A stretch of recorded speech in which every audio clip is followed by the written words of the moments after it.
সোনুর মানিও বসে পড়ছে, সোনুও বসে পড়ছে। এখন আমরা খাওয়া দাওয়া করবো।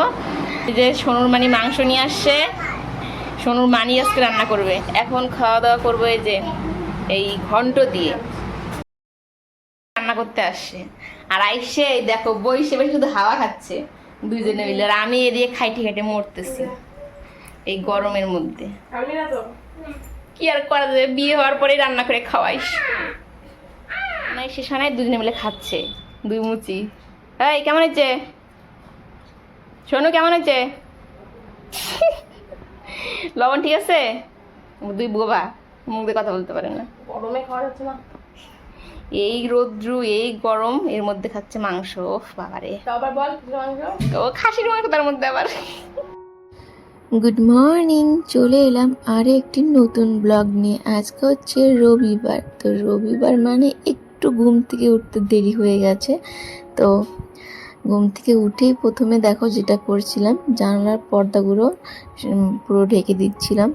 তো 5:30 বাজে পার হয়ে গেছে, রবিবার বলেই একটু দেরি করে উঠেছি। আসলে রাত্রে পুরো গরম ছিল, যার জন্য পুরো জানালা পর্দা সব খুলেই ঘুমিয়েছিলাম। সকালে উঠে আগে জানালার পর্দাগুলো লাগিয়ে দিলাম, জানালাগুলো লাগিয়ে দিলাম, যাতে ওরা দুজন ঘুমোতে পারে ভালো মতো। তারপরে ঘরটার ছেড়ে চলে এসেছি রান্নাঘরে। যেহেতু সব থালা বাসন রাত্রে ধুয়ে রেখেছি, এর জন্য এখন অতটা তাড়াহুড়ো নেই, শুধু গুছিয়ে রাখলেই হয়ে যাবে। তো এই কাজটা কিন্তু আমি প্রায় রাত্রেই করে রাখি, যাতে সকালবেলা উঠে কোনো তাড়াহুড়ো না লাগে আর কি। তো এদিকে দেখো এখন গ্যাস ওভেনটা ভালো মতো মুছে নিচ্ছি। এই জিনিসটা কিন্তু মানে কি বলবো, আমি যতবার রান্না করি ততবার তো করি, তারপরে আবার রাত্রে করে রাখি, আবার সকালবেলা ঘুম থেকে উঠে আবার করতেই হয়। মানে এই রান্নার জায়গাটা পরিষ্কার। আসলে রাত্রেবেলা যে আরশোলাগুলো আসে, মানে কোথা থেকে আসে, সারাদিন কই থাকে ভগবান জানে, রাত্রেবেলা হলেই ওগুলোকে দেখা যায়। তো এর জন্য যখন থেকে দেখেছি যে আরশোলাগুলো রাত্রেবেলা বের হয়, তখন থেকে তো মানে ঘুম থেকে মানে উঠে আসার পরে এটা পরিষ্কার না করলে ভালোই লাগে না। তো হাঁড়িটা ধোয়া বাকি ছিল, সেটা ধোয়াধুয়ি করে এখন মুখ চোখে একটু জল দিলাম, তারপর একটু শান্তি লাগছে এখন। আর দেখো কতগুলো জামা কাপড় আজকে ধোয়াধুয়ি করতে হবে, সঙ্গে করে সোনরের নতুন ব্যাগটাও ধুতে লাগবে। মেয়ের একটা অভ্যাস ঠিক আমারই মতো, ঠিক আমার মতোই মেয়েটাও হয়েছে। আমি নতুন জিনিস আনার পর না ধুয়ে যেরকম ব্যবহার করি না, সেরকম আমার মেয়েটাও একই পর্যায়ে।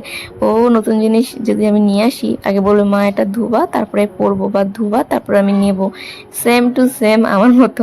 তো দেখো এখানে জামা কাপড়গুলো সব ভিজিয়ে রাখছি, আর আমার যে সাদা জিনিসগুলো আছে সেগুলো আলাদা করে রাখছি, যেহেতু আগের দিন গিয়েছিলাম। তো সাদা জিনিসগুলো আলাদাভাবে ধোবো, যদি আবার রং টং লেগে যায় কোনো কিছুর থেকে, এই কারণে। তো তারপরে চলে এলাম হচ্ছে ঘরের পেছনটা, যেহেতু মাঝে মধ্যে হাওয়া দিচ্ছে, ভাবছি যে দু একটা তো পাতা ঠিক পড়েইছে ওই দিদিদের কাঁঠাল গাছ থেকে, এর জন্যই পেছনে এসে আগে জায়গাটা ঝাড়ছি, তারপরে আমাদের পুরো উঠানটা ঝাড়বো। সেরকম কিন্তু আজকে খুব একটা নোংরা ছিল না উঠোনে, কিন্তু ওই যে একটা অভ্যাস, রোজ সকালে ঘুম থেকে উঠে বাসি কাজের মধ্যে আমার শুধু পরেই এই উঠানটা ঝাড়াঝাড়ি করা। সব কাজ তো করেই রাখি, শুধু ঘর ঝেড়ে ঘর মুছে উঠানটা ঝাড়লেই মানে কিন্তু আমার সকালের বাসি কাজ এটাই। তারপরে কিন্তু স্নান করে নিই। তো চলো আজকের ব্লগটা দেখে থাকো, আশা করি তোমাদের ভালো লাগবে।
শুধু ঘর আর উঠোনটা ঝাড়লে কিন্তু হয় না, বাড়ির সামনে যে রাস্তাটুকুন সেটুকুন না ঝাড়লে খুবই বাজে লাগে দেখতে, কারণ লোকজন যাওয়া আসা করে, সঙ্গে সঙ্গে বাড়ির সামনেটা নোংরা থাকলে মনে হয় যে বাড়িটা যে কত নোংরা, এরকম একটা আমার মনে হয়। এর জন্য রোজ কিন্তু আমি রাস্তাটাও ঝেড়ে নিই, আমার বাড়ি যতটা সামনে আছে।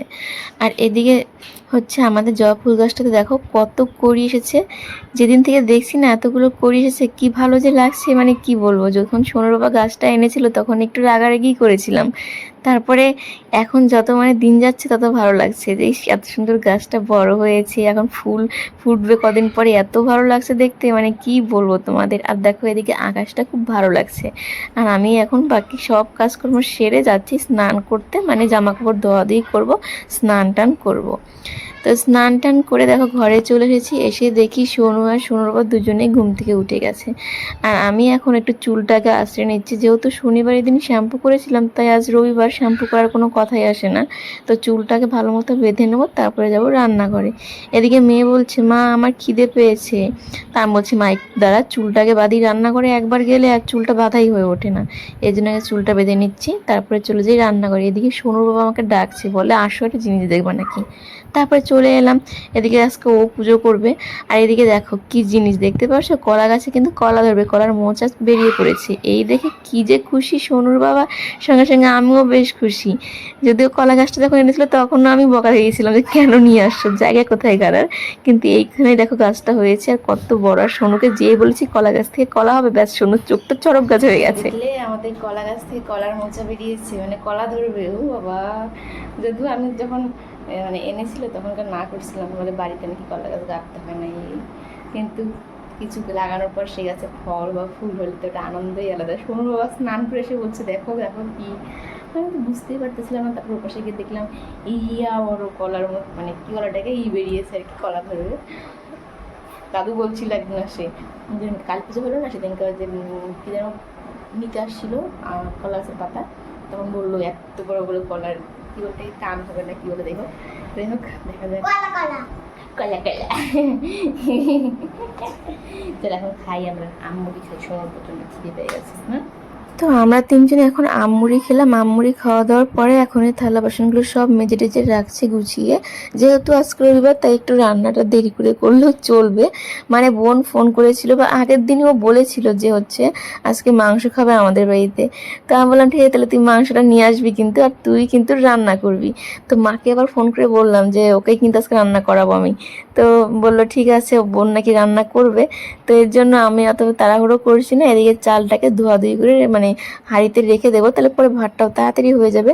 আর ওদিকে সোনু কত কিছু যে গল্প করছে আমার সঙ্গে, যদি তোমাদের শোনাতে পারতাম কতই ভালো লাগতো, কিন্তু শোনাতে গেলে আমার ভিডিওটা অনেক বড় হয়ে যাবে, এর জন্য আর শোনাতে পারছি না। আর এই দেখো এই যে এখন একটা নিরামিষ সবজি বানাবো, শুধু মাংস খেলেই তো আর হবে না, একটা কিছু লাগবে। তো এখানে সবজি দেখেই মেয়ে বলছে আমিও তোমাকে কাজ হাতে হাতে কাজ করে দেবো। কুমড়ো, আলু, কোয়াশ, বেগুন, পুঁই শাকের ডান্ডাগুলো, পুঁই শাকের পাতা, টমেটো, ধনিয়া পাতা। এখনো ভাত বসাইনি, ধুয়ে রেখেছি, এখন দিব বসিয়ে, মানে জালটা ধরাবো। কুয়াশ কাটলে হাতগুলো কেমন যেন হয়ে যায়। তো ওইদিকে হচ্ছে আমি সবজি কাটা হয়ে গেছে, এখন ধোয়াধুয়ি করে রেখে দিচ্ছি।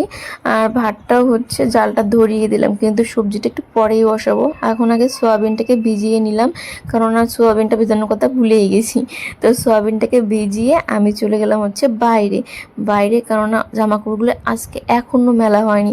আসলে এখন না আমি একটু ওই কমফর্ট দিয়ে জামা কাপড়টা জলে ভিজিয়ে রাখি, এর জন্য এখন জামা কাপড়গুলো কিন্তু রোজ মেলতে আমার একটু দেরি হয়। আগে তো স্নান করে আগে জামা কাপড় মেলতাম, কিন্তু এখন ওই 1 ঘন্টা 8 ঘন্টা মানে দেরি হয়ে যায়। মানে একবার যদি জামা কাপড় বালতিতে রেখে ঘরে ঢুকে যাই না, ওই কাজের মধ্যে থেকে যাই, আর মনে থাকে না।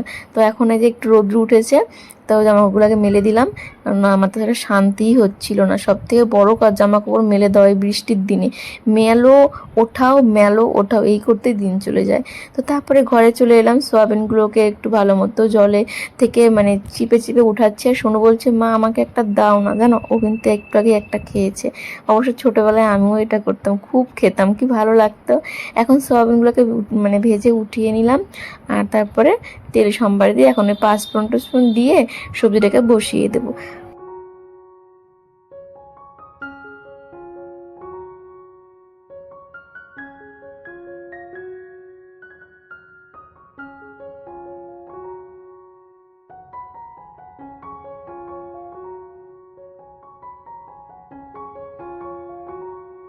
তখনকার ওই যে কলার ওই মোচাটা দেখলাম উপরে আছে, এখন দেখছি নিচে পড়ে গেছে, দেখো এতটা ভারী।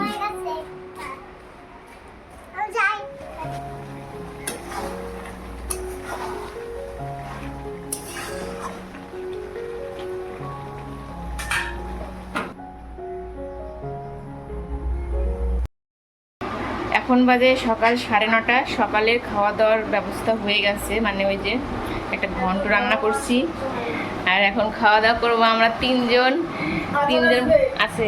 তারপরে রান্না করবো হচ্ছে মাংস, আমি না, রান্না করবে সোনুর মানি আজকে মাংস। সোনুর মানিও বসে পড়ছে, সোনুও বসে পড়ছে, এখন আমরা খাওয়া দাওয়া করবো। যে সোনুর মানি মাংস নিয়ে আসছে, সোনুর মানি আজকে রান্না করবে। এখন খাওয়া দাওয়া করবো এই যে এই ঘন্ট দিয়ে রান্না করতে আসছে। আর আইসে দেখো বইসে বসে শুধু হাওয়া খাচ্ছে দুইজনে মিলে, আর আমি এদিকে খাইটে খাইটে মরতেছি এই গরমের মধ্যে।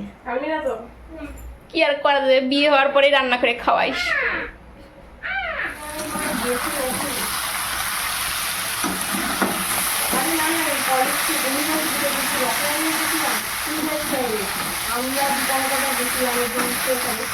সেখানে দুজনে মিলে খাচ্ছে, দুই মুচি। এই কেমন হয়েছে সোনু, কেমন হয়েছে? লবণ ঠিক আছে?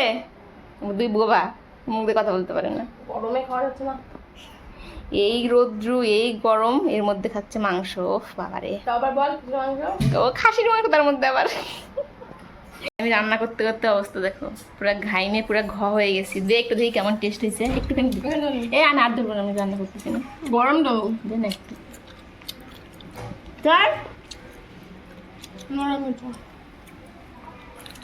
নরম তো হয়েছে রে, অর্ধেক রান্না হয়েছে, অর্ধেক ঝোল দিলাম। এখন বাজে, এখন একটু শুবো।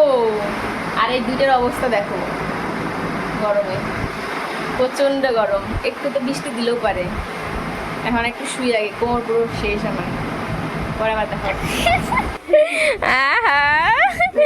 কত রাগ শোনো, দেখ দিদন কেমন রাগ মারছুন মানির। ওই দেখো দেখো সবাই একটু, ইস কত রাগ, হপ ফুলাইছে। দেখো এখন বাজে হচ্ছে রাত 8:30। আমাদের এখানে এত গরম, মানে কি বলবো, প্রচণ্ড পরিমাণে গরম। বৃষ্টির কোনো তো চিহ্ন নেই, তবে মাঝে মধ্যে আকাশে দেখি বিদ্যুৎ চমকাচ্ছে হালকা হালকা। তো বৃষ্টি হলে একটু রাত্রে ঘুমোতে পারবো। আজকে সারাদিনে 4 বার ছাদে জল দেওয়া হয়ে গেল, শুধুমাত্র পাইপটা উপরে রাখা আছে বলে এটা সম্ভব হচ্ছে, নাহলে তো এতক্ষণ গরম আমাদের ফোসকা ফোসকা শরীর দিয়ে। সকাল থেকে 4 বার জল দেওয়া হয়ে গেছে, সোনুর বাবা সেটা আবার দেবে। এখন আবার আমি ঘরটা মুছলাম যাতে রাত্রি করে ঠান্ডা হয়, মানে উপরে ছাদে জল দিচ্ছি, ঘর মুছছি, জল দিচ্ছি ঘরে মেঝেতে, যাতে মানে পা রাখা যাচ্ছে না, বাপরে কি গরম পাখাটা। এখন একটু ঘরে ভালো লাগছে, তবে লাইটটা জ্বলালে না প্রচণ্ড গরম লাগছে। তো এখন থেকে লাইটটা অফ করবো, কারণ আমি আর সোনু খাওয়া দাওয়া করে নিয়েছি। এত গরমে কি করব, খাওয়া দাওয়া করে লাইট অফ করে শুয়ে থাকবো। সোনু ঘুমাবে, সোনু কাউকে স্কুল আসছে, আর আমি আবার অনেক ভিডিও জমে গেছে, যার জন্য আমি আজকে ভিডিও দিতে পারলাম না, ব্লগ আপলোড করতে পারিনি, কারণ ব্লগগুলো এডিট করা হয় এত গরমে। এত গরমে আর বাঁচবো না সত্যি, মানে এই গরমের দিন আসলে মানে একটা ছাদের নিচে থাকা কতটা কষ্ট, এটা মানে কি বলবো, যারা থাকে তারা বোঝে। মানে প্রচণ্ড পরিমাণে গরম।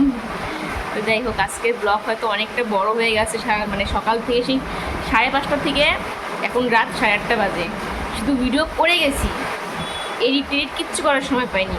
এই যে এখন সন্ধ্যে ঘুম পাড়িয়ে করতেই হবে, নাহলে আমার ফোন পুরো একদম হ্যাং হয়ে যাবে।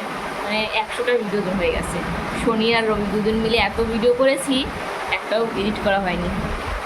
তো সেগুলো কাজ এখন করবো, কারণ কালকে তো সোমবার, সোনার স্কুল আছে। তারপর যাই হোক, আর কিছু করার মতো নেই, কিছু ভিডিও করার মতো কিছু নেই।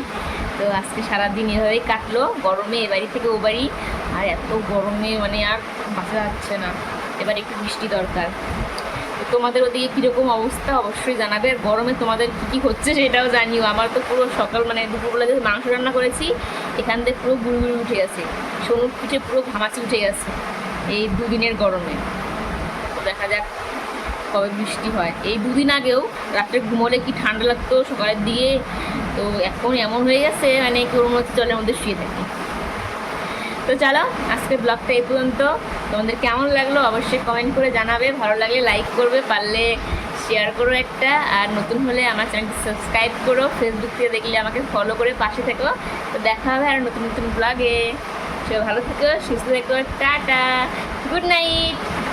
গুড নাইট বলো, বলো গুড নাইট, গুড নাইট।